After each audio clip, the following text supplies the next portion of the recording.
There we go. How are you? I'm good, and how are you this week? I'm good. I'm good. We finally have some sun again.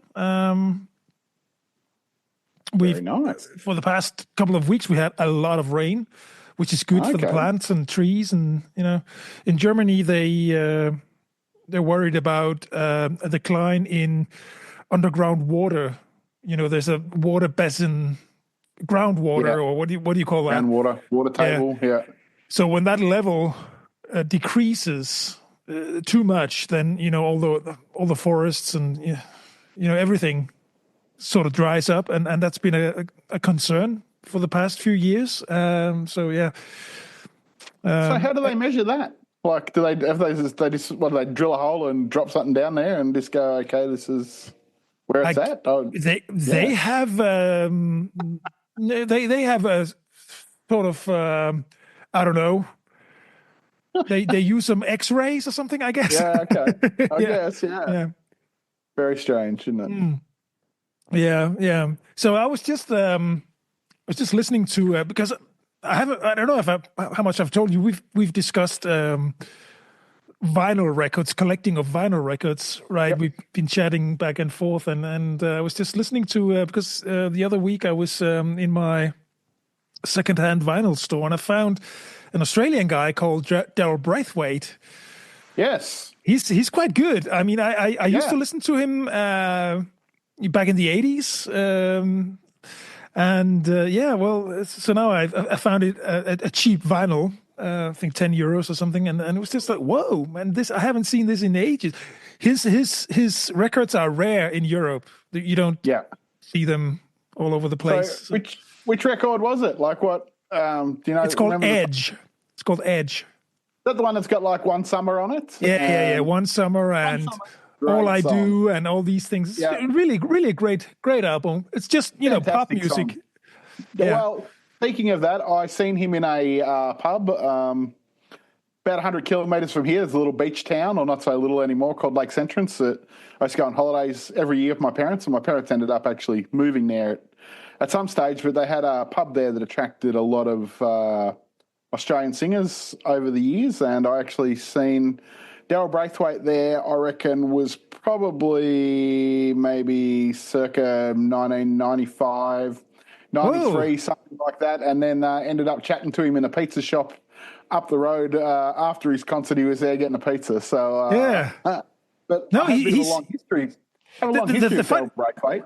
My sister used to love this band called Sherbet, and he was the lead singer of Sherbet before he became the soloist. And I remember going to Sydney on a trip as a 4-year-old, and my dad dragging me along as we had to take my sister and my brother to see Sherbet in some concert at the Sydney Showgrounds. We didn't go in; we just had to take him to the gate and then pick him up. So my Daryl history goes way back, but I have that album too. It's a great album. I saw him too. Actually, that was how I found him, because he was warm up for who might that have been? I think I was seeing Chris de Burgh in Copenhagen, and Daryl Braithwaite was supporting him. That was Great. But I have a lot of fond memories of Australian acts. I'm not really into, because everybody always mentioned AC/DC, right? That's sort of an Australian act. But I like Pete Murray, for instance. He's also very good, very, very good. Most definitely. Yeah.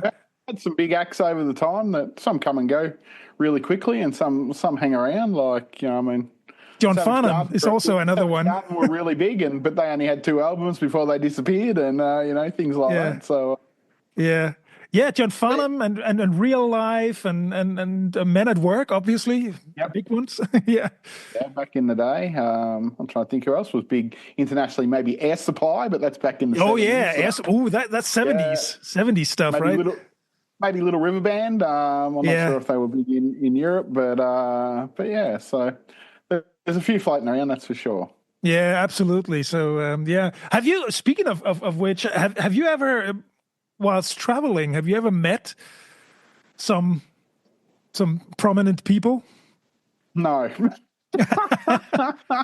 I wish. I'm never that lucky. Like, because funny you say that. I was watching the news here in Australia last night, and I had a clip of Brad Pitt on there. He's in New Zealand making some movie, and some girl recognised him. He was going through the drive-through at Macca's. So Oh, McDonald's, they call it. Yeah. So yeah. the girl at the drive-through in McDonald's ran out with her phone, and basically stuck her phone like on his dashboard in front of him and put her head in the window, like. Yeah. Next to him, and said, "Can you say hello to my father and my mother?" And things like that. So yeah, quite funny. But she must have good eyesight. I really didn't recognise him because he was grey and he had a beard going on because he's mid-50s, I think.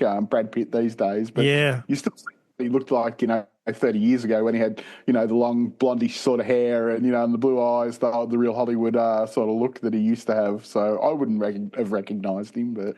And if he's playing some role for which he needs a big beard or something, then Yeah, yeah, most definitely. No, I've never met anyone really famous. What about you? yeah. I once, well, didn't meet him, but I saw Phil Collins at an airport. So Okay. yeah. So, Actually, I have seen John Cleese at the Sydney Zoo. oh yeah, well, That's as close as I've come. And I wanted to go and ask him for an autograph, but I sort of just left it. yeah. Because he looked like he was having a nice time with his wife or his partner, and no one was really mulling around him. So I don't know whether anyone else really knew or not. But I thought I'm not going to be the clown to break his silence. And no. Where I That's for an autograph. So. It's the thing, I've been backstage at a couple of Toto concerts because through my songwriting, I know people who know them, and so I was able to get backstage passes twice, and they're nice people, but it wasn't whilst traveling, when you accidentally meet someone, that's. Well, I think I don't know how it is in Australia, but here in Europe, you let people to their own devices. You don't. It's not common to go up to people and say, can I have an autograph or can I have a photo? No. You just leave them be. Yeah. It's just and that's I've seen in many interviews that many stars, they actually like it here in Europe because for instance here in Munich is a fairly wealthy city, and we have close to where we live actually we have what I would call the equivalent of Hollywood for Germany, Bavaria film, and so we have stars around, and also sometimes international stars. But so if we walk in the woods here, just nearby, we may actually see people. But we just greet them hello, and then nothing more. That's it. I often wonder, though, about the amount of famous people you've actually walked past and never noticed in your exactly. In your life. I'm sure there's probably a lot that we've actually done that. But speaking of Toto are actually in Melbourne, I think, next month playing concerts in Australia. Yeah, they are. Yeah. So they're great. I mean, yeah. So, yeah. No, anyway. Here in obviously here in Munich we have sports with football stars, and I've met. But when I run the same path through the woods as other sports stars. I'm not a sports star myself, but as the sports stars, because we all use the same common areas, around the city. Yeah. So yeah, it's and it is a stark contrast to famous people, for instance, from Hollywood. They live behind gated communities and. So I think the difference is that in Europe and maybe also in Australia, there's this coherence with local people and just even the locals actually protecting the privacy of the stars when they know they are around. I think it was Bruce Springsteen who lives in New Jersey, and he lives apparently in a house, big estate, obviously, but there's really not much security there because people there, they know it's him and they just leave him, and his privacy. If they're sort of local and you see him all the time, well, then it's not really such a thing, is it? But anyway, you want to tell everyone who we are? Oh, yes. Sorry, Mark. Once again, we are way into the podcast. This is Southern Summers and Northern Winters. And my name is Andreas. I'm sitting in Munich, Germany. And Mark, you're sitting in Maffra, right? Maffra, Australia. Maffra.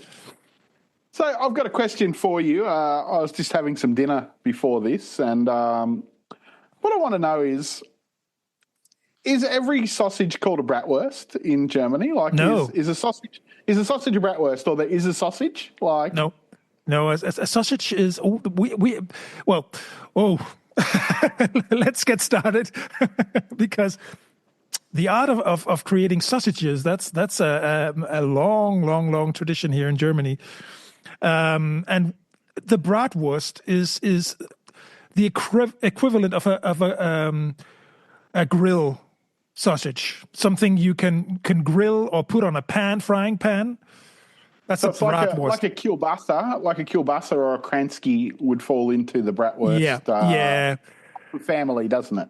Yeah, a bratwurst is probably more like the all-round grill sausage. That it has not got a particular taste. It tastes good, obviously, but for instance, what we like to have here in our household is salsiccia, which is an Italian spiced sausage, a thicker one, typically with fennel or chili or something like that, or a truffle. And the bratwurst is more like, for everybody's taste. It's more like, it's spiced, obviously, but not very spicy at all. And then we have the Weißwurst. The Weißwurst, you probably know this, Mark. The white one, yeah. Yeah. That's actually, I guess in the old days, it was all the remains in the butcher's shop that would be put into a sausage.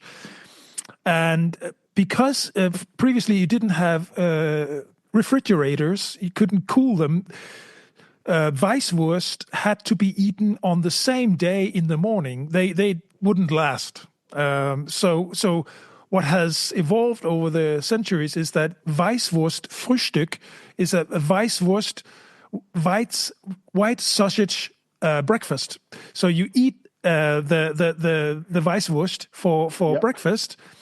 Although it's not sweet or anything. It's and it's boiled, isn't it? Or it comes. It's boiled. Exactly right. It's boiled. So I've had one of these at Hofbrau and Schneider Weiss where we had dinner that time in Munich.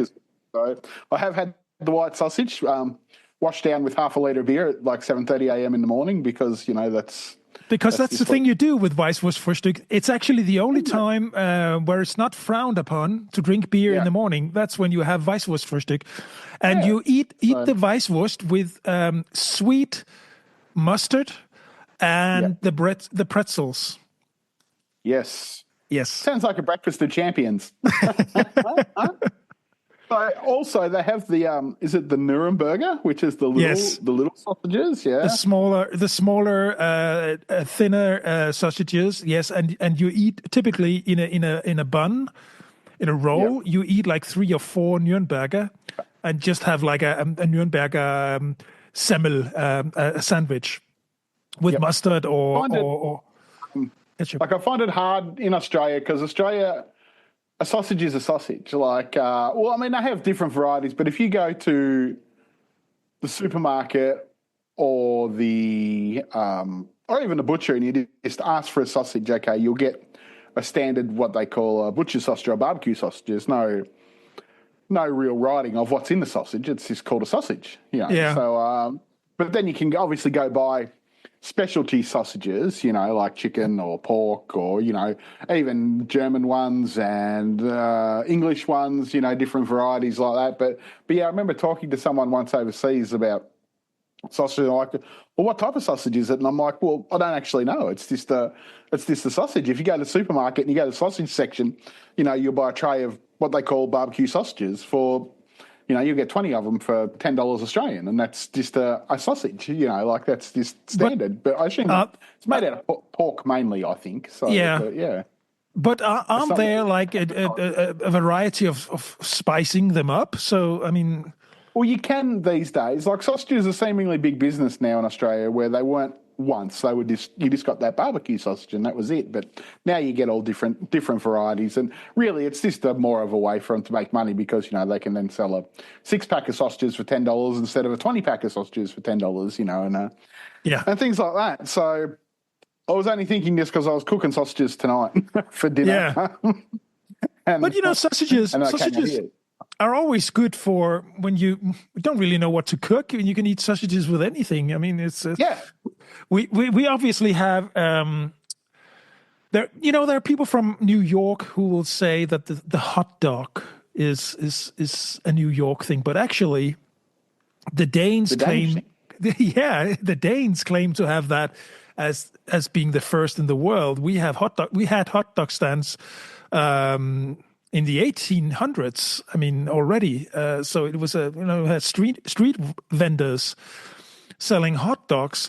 And a hot dog is typically, obviously, the bun, the roll, and then the sausage, which is typically, you can have them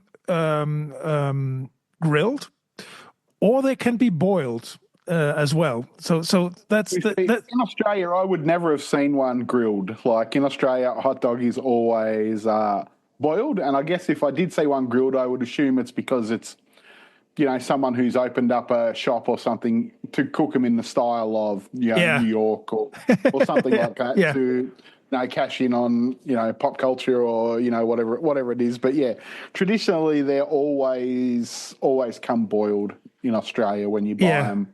In a shop or anything like that, they'll be sitting in like an urn, waiting to be put exactly. into a bed, and away you go. And then because I was reading an article recently about a hot dog, why it is so tasty, why people are craving hot dogs, because it has everything. On a Danish hot dog, typically you will have ketchup, obviously, and mustard, a little spicy mustard, and then you will have roasted onions and raw onions. On them. So you have everything: sweet, sour, bitter, and spicy and umami. You have everything in one bite, and it's definitely. Yeah. I'm going to Melbourne for the weekend, and there's a fair chance that I will probably buy a bratwurst because there's a popular and famous bratwurst shop in the Queen Victoria Market that sells. Thick bratwurst in a roll with, the onion and mustard and the sauerkraut and the cheese and, and everything like that. So I was there once. Yeah, it's been a while, but that I do remember Queen Victoria Market. It's great actually because, all the influences from all over the world you can sort of find there if you're into a certain cuisine. Yeah. Yeah. What else was I going to talk about? Going to, like I've mentioned before, going to Phnom Penh in Cambodia in June, but I've just read that they're opening a brand new airport, apparently the week before I go there. So I'm in hope that that Singapore Airlines switch over to the new airport. Yeah. Oh, that would be cool. So that would be exciting. Like I love airports. I'm a big airport person. So to go to a brand new airport would be fantastic because the old airport in Phnom Penh was built to handle only 12 million. I think the new one they've built to handle 30 million. So there's a significant increase in size there, and they're trying to angle it to be a bit of a hub airport. So, for airlines coming from, I guess, Europe or Asia to fly, Europe or the Americas to fly in and out of. So it looks pretty nice. So I'm hoping that it opens on the 12th of July, and we fly into Phnom Penh on the 24th of July. So I'm hoping that, we might get the new one then, confirmation that says we're now flying into this airport, which would be quite nice. This is the second time I've been to Phnom Penh. I don't have fantastic memories of the first time. I ended up in hospital with kidney stones the last time I was in Phnom Penh. I remember my wife dragging me to this international hospital on a tuk-tuk, and I was bouncing around up the street, and I already had like a big pain in my side from where these kidney stones were. So hopefully this time in Phnom Penh, the experience can only be better, I hope. So I think it was my mother-in-law. She once left. She went on a holiday for a week, and she left from the old Munich airport and landed when she returned in the new. So new one. So that was quite an interesting. Yes, he said it was really weird because they knew obviously that when they left, this is the last time we'll ever see this airport in operation. And so I think the Munich airport. No, it does not. It has been completely changed, the whole area. So now it's a residential area. But some of the old runways are still not with the tarmac, but you could still see them. There's still the lines are still there. Yeah. So they actually had a big garden show there years back. And there are, the old control tower and, stuff like that. They just sort of kept for, now it's all offices, but so it's quite an interesting area. It's a huge convention area as well. So there's a number of areas like that around here, but not airports, where train lines used to be back from obviously the heritage days where everyone used to travel on train. You can still see like the little cut throughs in paddocks, it's still separated by fences, and there's like a section where the train would have went down there. And a lot of them now, though, they're turning them into what they call rail trails. So they're putting dirt and compounding it so people can use them to ride bikes, like in between all the little country towns. So which is good. So there's a rail trail pretty much that runs from nearly Melbourne all the way to Orbost, which is probably nearly 400 kilometres from Melbourne, I would say. So you can really ride a push bike, all that distance if that's what you choose. So yeah.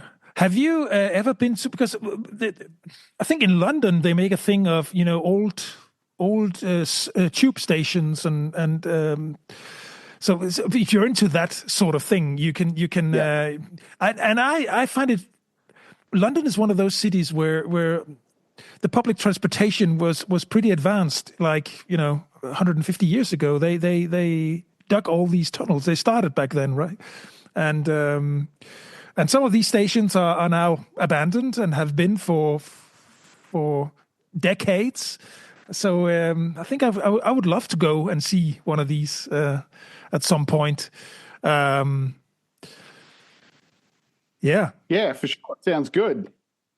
I love it. I'm a big fan of repurposing, things like that. I mean, we're too quick to knock a lot of stuff down that we can, reuse and reuse it as something else. Just trying to think of a place I went that was a really good example. It was in the Czech Republic. It was a big steel mill, and they had repurposed it into like an art area, and it was stunning because it was so industrial. Like it was just this massive big complex that looked like it could start up again, at any time, but they'd turned it into like an open art area and things like that. And it was quite stunning. I can't think of the name of this town. That's what I was looking at the other screen for. I was quickly trying to type it in. Yeah. No, there's the old industrial vibe and feel is sort of there's a something called steampunk. Have you heard of that? That's yeah. I do like that. Sort of like Jules Verne. Yeah. This place is called Ostrava. And it says here it was a steel city, or it was the heart of the Czech steel industry for a long time. And this ironworks was founded in 1828. So in 18. So it had a long history before it. Obviously, like all manufacturing around the world, it's all condensing and wow, down. But it's great that they've been able to repurpose things like that, because a lot of times things just sit here basically and do nothing. Like we've got a milk factory here in Maffra, which used to be the main source of employment. Nestle owned it once upon a time back in the 60s, and then another company bought it, and then they went broke, basically, and had to sell out to the biggest dairy company in the world, and they ran it for about 2 years and then closed it down and went, it's not profitable anymore. So, and it's this big factory that just sits on the edge of town now, and nothing gets done with it. They won't sell it because there's other dairy companies that would buy it, and then that would then move them into the area. So it's like, they won't sell it because they want to keep the others out. But they've got another factory that's about 100 kilometres away, so they just send the trucks from that factory down here to pick up milk off the farms and don't do it in the factory that's here. So, it's quite sad when things like that happen to towns and places like that. Nearly everyone in Maffra had worked at some stage at this milk factory, including myself. I worked there in the laboratory for a season, testing milk fats and butters and powders and cream cheeses for their protein and fat ratios and things like that. So, quite a good place to work at when it was here. But like everything, all industries, as we said, are shrinking and closing and changing, and you're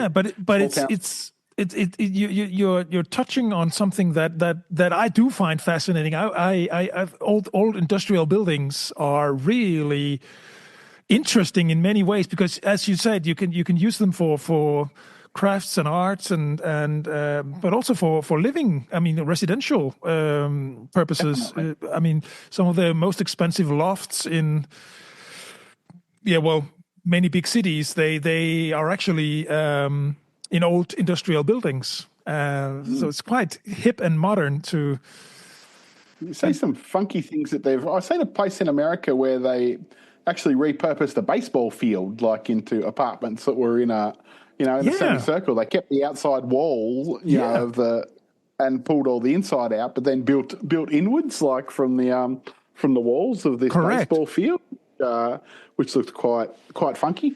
So, in Copenhagen, they repurposed quite a lot of silos, actually, on the harbour front, used for all kinds of stuff previously, and then they were abandoned for years, and some of the most expensive apartments you can get, they are actually in repurposed silos in Copenhagen. So they have this rounding facade and view to the harbour. I know there's some, like in Australia, every town had a couple of water towers, round water towers made out of brick, and a lot of them have since been sold and turned into apartments. And the same with old country churches. Like there used to be a church in, every town, but now there's not. So a lot of the churches of, the Catholic Church and the Church of England, they've sold off all these old churches to make money, and people have, repurposed them into houses and things like that. A lot of them 100, 150 years old. Old bluestones, and things like that. They look fantastic, but just out in the middle of sort of nowhere, where once you used to have farmers and communities that no longer exist. So, off they go, get rid of them and make some money, and people buy them. And so in the garden, they will have skeletons buried, or? Yeah, probably. Most definitely. Would that be something for you to? Could you see yourself live in a repurposed church? I probably could. I think. Yeah, I reckon I probably could. Well, you're right. You never know though, but you never know what's under us here. Like where we live now.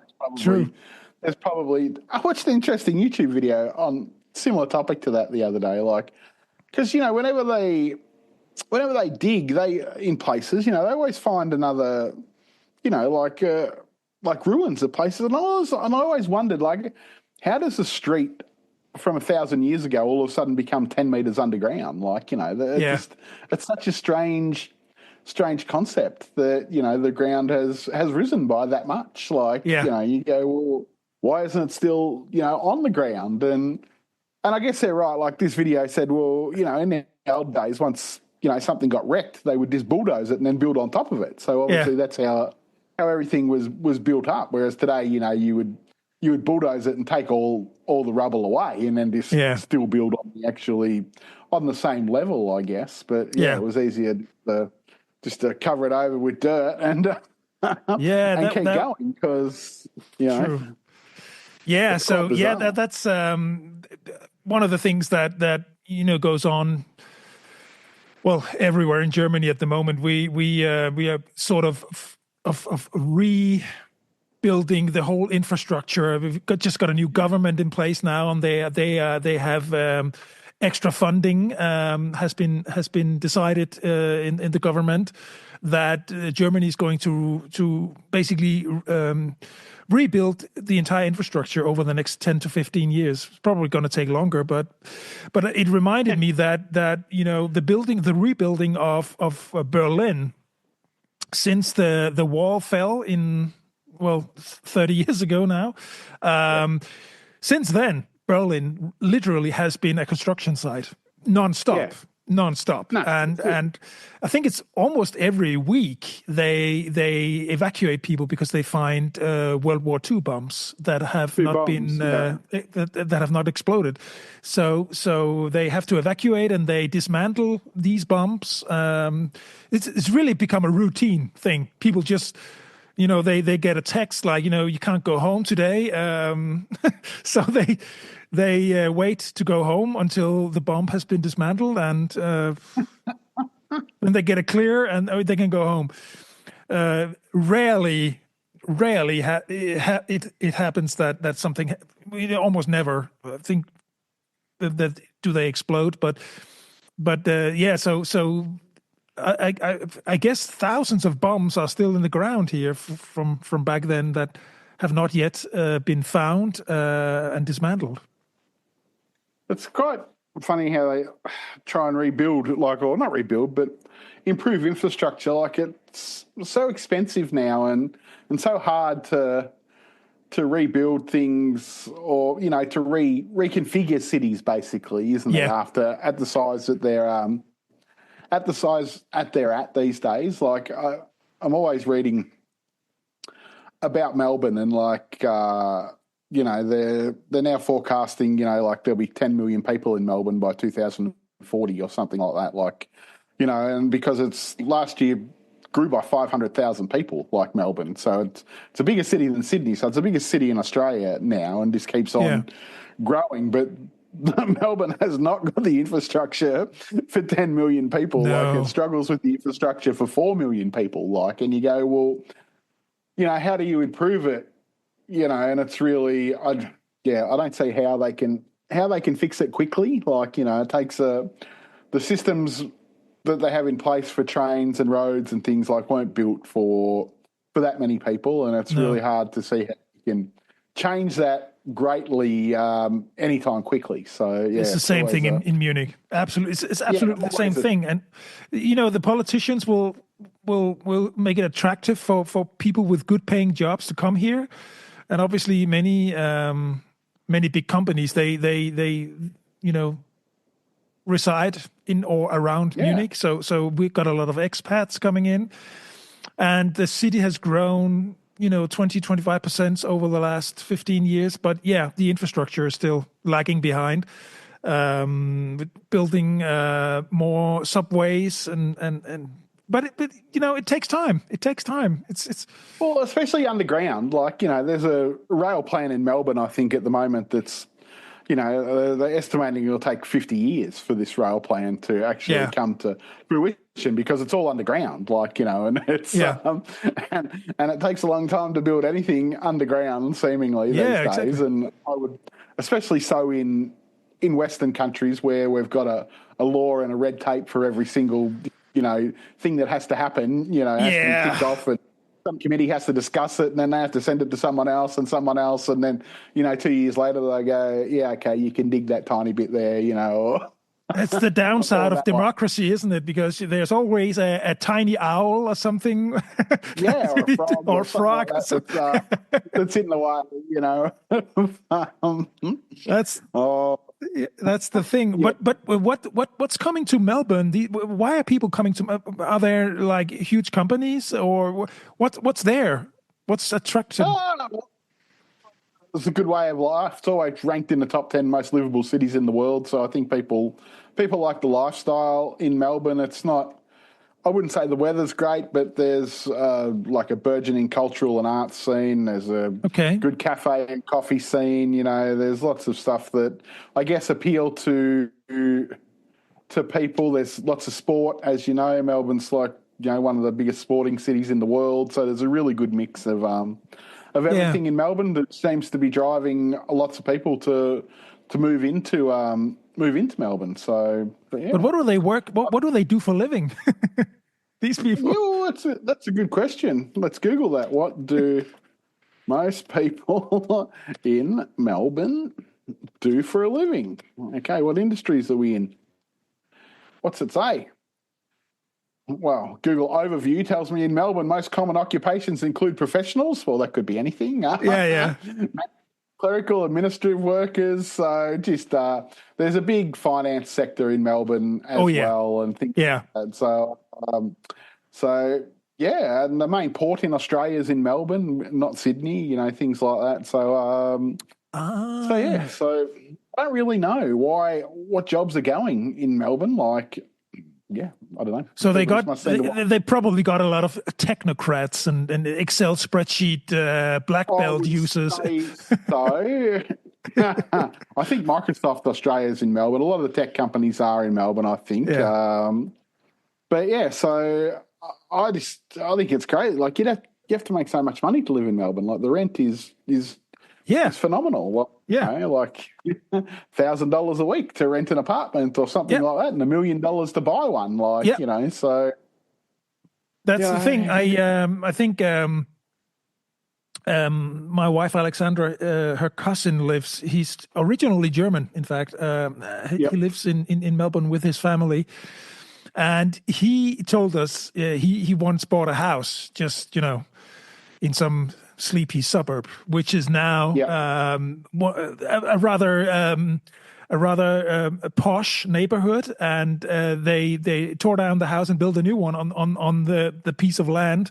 Yeah, and the rise in the value is just ridiculous. He says, there's no way that normal earning families could really pay for stuff like that. It's just ridiculous. No. Yeah. I always say, because it's the same situation here in Munich, a normal family, just an average earning family, say like a policeman and a teacher or whatever, people with normal jobs, they can't afford it.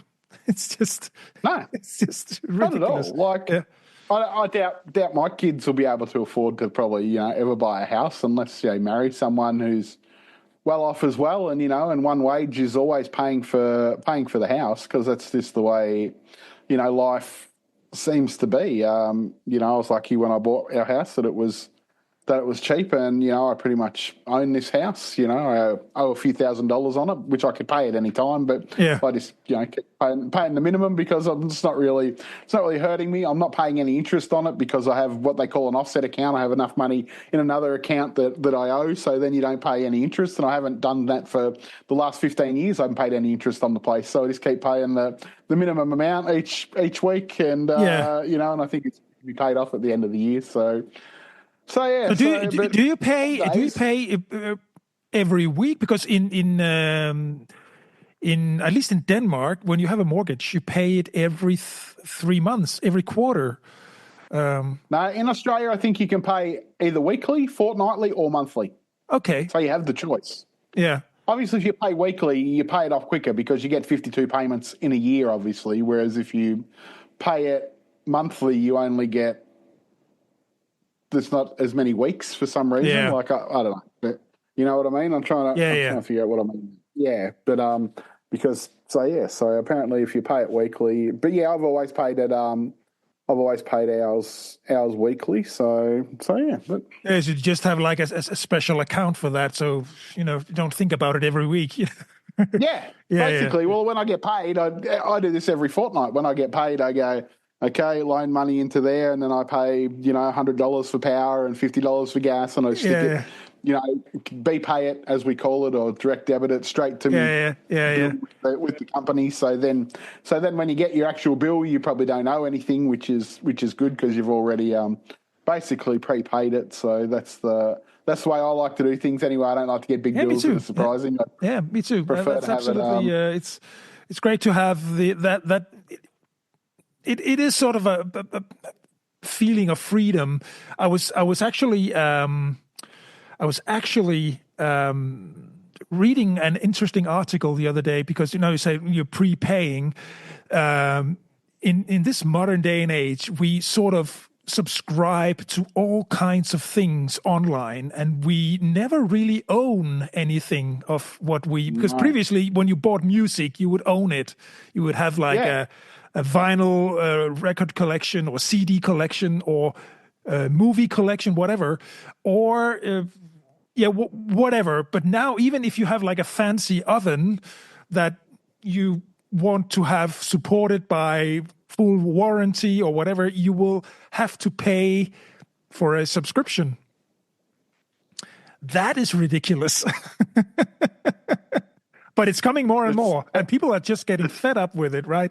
Yeah, it is. Like I noticed this, I don't notice it, but I watched a few and read a bit about this, about John Deere, the American agricultural company. Like, no one can fix a John Deere product except a John Deere service center because it then voids your warranty. So they have proprietary software that they put in it that they won't license out to anyone else. So if you don't get it fixed by them, it voids your warranty. And if you don't get it fixed by them, no one else can fix it. So you've got nowhere else to go except to John Deere to get it fixed. Whereas, a lot of old time farmers used to fix their products themselves, but it's just another way to charge people, so you never really, even though you've paid for this tractor, unless you keep on paying and it breaks down or needs servicing, there's nothing you can't do anything with it. So that's true. You're forever paying for it. Like, it never runs out, I guess. And that's the sad part about a lot of things these days are like that. Like you said, we don't own anything that we buy online a lot of times. Like when Google used to have Google Music, I used to buy songs, 99 cents a song here and there, and I had a few hundred of them, and then they shut Google Music and went to YouTube Music, and I didn't transfer these songs over and lost, all these songs that I'd actually paid for, even though I could now get them free on YouTube Music when I paid for it. But, I had actually physically paid for these songs. It still works on Apple Music because I way back then, 25 years ago, I think, I uploaded all my CDs to the cloud. And there are some of those that are not available anymore from the record labels as online streaming. I can still access those because I uploaded them originally. They are my files, but I'm wondering how long that will well, that's it. It'll be the case.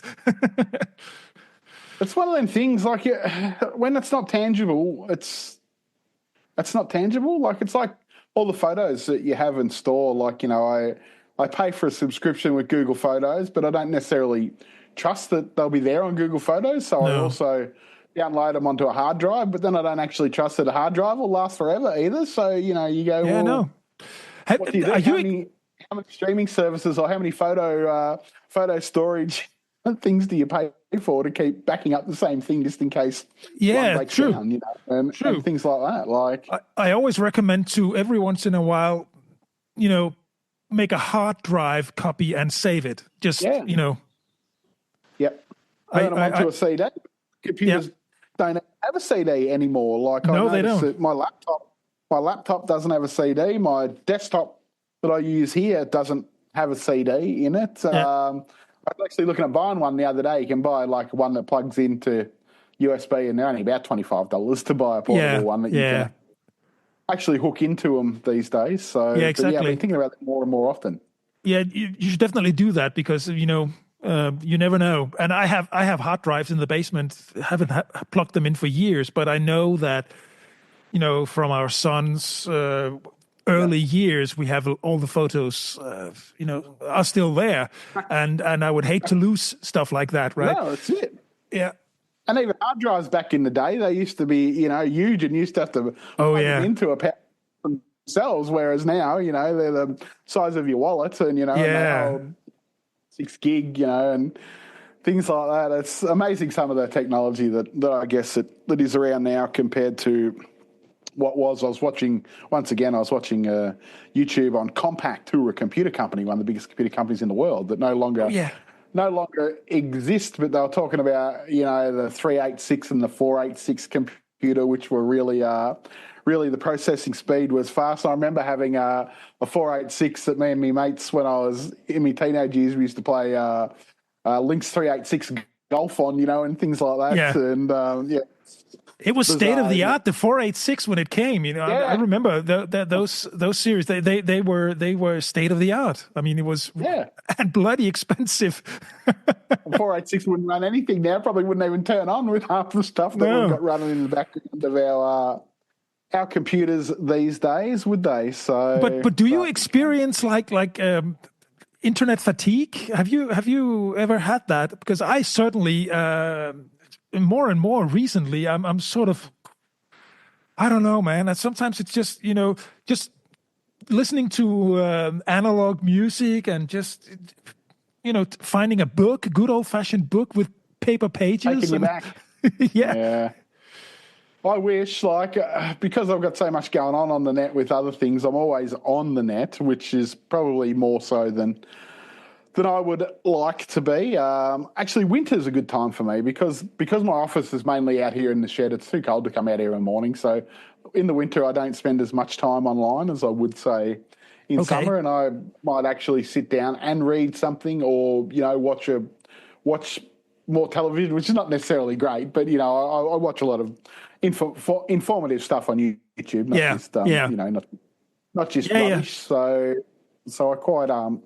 I quite enjoy doing a bit more of that than spending so much time on the web. But I'm always flittering around trying to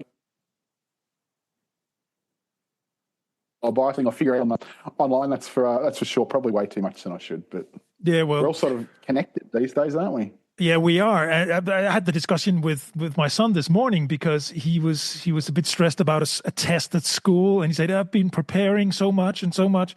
So yeah, but the thing is, you always kind of sit with your face in your phone. Your eyes are literally glued to the screen nonstop. Yeah.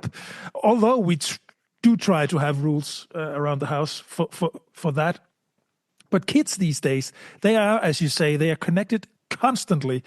And I said to him, why don't you come home from school and just sit down and put on a record, put on your headphones, listen to music, read a book, obviously do your homework, but still, there are ways to do this. You don't always have to be online constantly because it's stressing and it wears you out. Yeah. They can't though. The attention span is so short, hence why TikTok and things like that work, because it's something new every 30 seconds. Yeah. They've got to be stimulated in something different, all the time. They can't just sit there and just sit there and be within their own thoughts. Exactly. Probably for even half an hour without picking a phone up, or there's got to be some stimuli all the time these days. But I think that's what we're doing here, Mark, is, podcast shows, they are typically anything from like 20 minutes to hours, really. But it's sort of a more slow consumption of content than you get from TikTok, for instance. I was never on TikTok. I never understood. I also never understood Snapchat. It's just No. my head explodes when people try to explain to me what it is, because why? I'm on both of them, but I only generally look at TikTok when I post something on TikTok. So Yeah.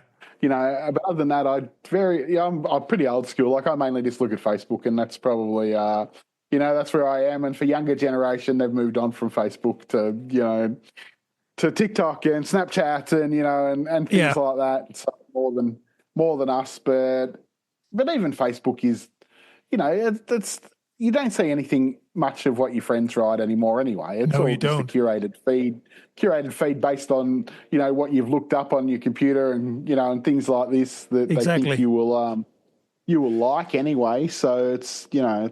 And I think that's going to be. I think it's going to come like an anti-movement towards this because people don't get what they used to get. Because I'm exactly the same as you. I used to, be on Facebook to just, follow close friends and family and I don't anymore. I don't see what they do anymore. And it's literally just junk and advertising. Yeah, exactly. And it's just, advertising. I'd be interested to see if you deleted your account and you went back and restarted your account and you didn't join any groups, or pages or things like that, and just followed, your friends, what your feed would look like, whether they would still find a way to, inject other stuff into your feed. I think they would, because they want you to be buying or, and things like that, because that's obviously their business model. But, I'd hate to look I think I'd probably follow, thousands of pages and groups that I'd never even see anything from anyway, because it only shows you ones that you've been looking at lately. And in the end, something will pop up and you'll go, bloody hell, I don't even remember liking that or seeing it. It's like the famous old one where you're talking about something in your lounge room and then the next minute you look up Google and the first ad that comes up is what you've been talking about, because everything's listening to you, kind of scary. What you want. It is, isn't it? But it happens all the time. The first, I'll be sitting here talking to you about something and I pick up my phone and I'll scroll and I'll go, there you go. Although, though, when you buy I don't know, I always use the example with the toilet seat. You buy the toilet seat at Amazon and then, maybe you research for a day or two and then you get all the adverts for toilet seats. But once you buy it, they continue these adverts. So they're not as advanced as you would want them to be because, obviously now I have just clicked purchase on that toilet seat on Amazon and they still force feed me adverts for toilet seats. I only need one. I hear, and they're all going that way. I look up a hotel, and then the next time I open the hotel site, it's do you want to book a flight to this place? Do you want to book you want travel insurance? It's just all about the all-in-one convenience, isn't it? I can just go there and do everything. But one thing I do, I look up a lot of stuff on my phone, but I very rarely buy or book anything on my phone. I prefer to see it on the big screen of my computer. When I do that for some reason, I'm not quite sure why, and I don't know whether that's something that a lot of people do, but I'll always tend to come to where the big screen is because I think on the phone, I don't know, it refreshes and things like that, and you lose things, and true. And you know what else? On your devices, I was just booking a rental car for our summer holiday. We're driving up to Denmark. So yesterday I went to the Sixt website and wanted to book a car. And then I realized that I had booked it from the wrong pickup address here in Munich. There are several places where you can pick up your car. So I wanted to change that. So I went back. So, no, I don't want to go to that one. I go to that one. Then the new one I chose was 25% more expensive. The daily rate and also the extra insurance. I said, what the hell? And then I just, sort of refreshed. And then from the old from the place where I wanted to. No, the wrong place where I started had also increased, so it was dynamic. They saw that my IP address was really intensively researching a certain thing, so they increased So what I did was that I just jumped back in the history on the browser and got the rate I wanted, the first rate, and said, "Oh, screw it! I'm just gonna pick it up there. It's fine."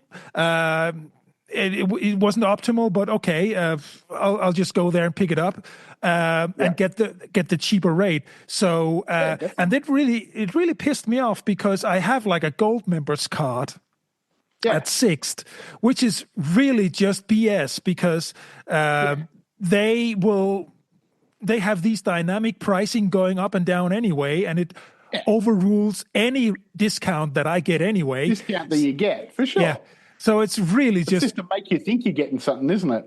That's all it these really is. Cards. Like, they're not loyal to you. Like I said, I'm not loyal to any one company when it comes to hotels or flying or things like that. I'm just loyal to whoever's giving me the best price because exactly. That's just sort of where it's at. But when you say things like I know a lot of people who reckon that that if you ring up a hotel, you get it cheaper than you do on Booking and that. And I've tried that a lot of times, and I've never, ever found that a hotel is cheaper to ring directly than it is on Booking.com for some reason. No. And I've tried this nearly a dozen times, and a lot of times they say, just go and book it on Booking because we have a deal with them where it's at a discounted rate and things like that. And a lot of people swear by it, by ringing up and you get it cheaper, but I've never, ever struck it. And the same with flights. See, when I've gone onto an incognito browser, I've never, ever really found that there's any real great difference. I know some people say if you use a VPN and you set your VPN, say I'm in Australia and I set it, to like Vietnam or somewhere, and then I search for it, that it can be cheaper, but I've never actually tried that either. So yeah, no. It'd be nice if there was some really big secret in order to get flights and such cheaper, but I've never found it. I've never ever. You just got to keep looking. I think the thing with flights is you got to say, hey, this is what I'm happy to pay, and when it gets to it, just book it. Yeah. And then don't go back and look again in case it's cheaper after you've booked it. Just go, okay, I was happy to pay that for it, and that's what I'm going to pay for it. And because you can. You get a bit disappointed if you keep going back and it gets a lot cheaper. But I'm always a big one in saying that. Just pick a price that you're happy to pay for, and when it gets to that, just book it. And go from there. I think I've read somewhere also with the hotels that they said, they when they have a deal with whatever online service they use, they sort of reserve a certain amount of rooms. Certain amount. Yeah. And well, as you say, they have a deal, so they probably get a bonus or whatever, but they can't really. I actually believe them when they say, I can't really do much about. No, neither can I. Yeah. Because like I said, I've even been at a hotel in Bali where we wanted to stay extra nights, and I went to the counter and I said, "Can I get a couple extra nights? This is the price on Booking," and they said, "Just book it online, book it here in front of me, and pay for it." And because I can't match that. I'm not the boss. I don't own it. This is our rate, and this is what we do for walk-ups. But if you can get it cheaper, just book it right now, and we'll just extend your stay in that room so you don't have to move out. Yeah, it's quite bizarre when that. But it is, because you could actually literally stand next to the reception and go online on your phone and book it and get it cheaper. Yep. It's that's right. Yeah, and you think, how is that possible? Because they're obviously paying a commission to Booking, or to Agoda or to Expedia or whoever. So, I think, well, surely if you go direct, they're not paying that 10%. I don't know how much they pay. I've got no idea what their percentage is to them, but, it would be 10, 15, 20%, surely. And you go, well, surely if you take out that percentage, you must be able to match their price at least, and I can pay you, right here, But actually, what is the percentage? Let me have a quick bloody squiz and see if we can find what percentage do hotels pay to Booking.com. Let's have a look. What's it say? Yeah. Average is around 15%. So generally booking.com are commission ranging from 10 to 25% per booking, with an average of around 15%. The fee covers the cost of listing on the platform, accessing a wide customer base, and using booking.com's marketing tools. So 25%, like surely the yeah, I don't know. Yeah, you would think, seems bizarre, doesn't it? It seems bizarre. Surely, if it's $50 cheaper, it's $50 cheaper. Just pay cash, or I don't know. Doesn't matter. Anyway, we're getting bogged down in that conversation that goes nowhere. We've hence why I just go straight to booking.com or Agoda or Expedia. I look up 3 or 4 of them at a time. I was looking up hotels today to try and find one in Bali because I haven't quite booked everything. We'd like to stay in a couple of different hotels, so we move around a couple of different places to check out different ones. So I was looking for a cheap one today and stay in a couple of dear ones and a couple of really cheap ones to see what they're like. So but it's research for your page, right? Well, it is. Yeah, it is. We get a lot of people who are looking for cheap hotels and in Bali, there is cheap hotels. There's no doubt there. Like I was once for $10 a night, you could have stayed in that I was finding today. I don't know what they'd be like, and they'd be nowhere near the beach or anything like that. So the further away you get from the beach in Bali, the cheaper you can find rooms for and things like that, because obviously people want to stay near the beach. So, but it's just a bit of research too, in case we, our plans start. Obviously, we want to go travel for 12 months in 2027 again, so I'm keen to look at some cheaper places, because I'd be keen to go to Bali for a month, and if I could find somewhere that was even $30 a night, so it's only costing $1,000 a month for the accommodation, that would be that'd be good. So, exactly. But I don't really want to go to somewhere never having been there that's only $30 a night, so I need to go and have a look at a couple of these places for a night or 2 nights, just to make sure that they're okay. Absolutely. I would too. Do my due diligence, as they say. You are dead right, aren't you? So that's a story for another day, isn't it? Yeah, exactly. So, Mark, we've already been at it for over an hour again. So, an hour again. Yeah. So, people, you've been listening to Southern Summers and Northern Winters, and speaking of Booking.com, if you're listening Booking.com, you please do send us some sponsoring links. Yes, definitely. We love you, Booking.com. Yeah. I use you time. I might even use you later on tonight. Yeah, exactly. Very good, wasn't it? So. Yeah, it was. Mark, you say hello to the family. You too, mate. And we'll chat next week again, I guess. Yeah. Okay. Bye. Bye. See ya. Bye.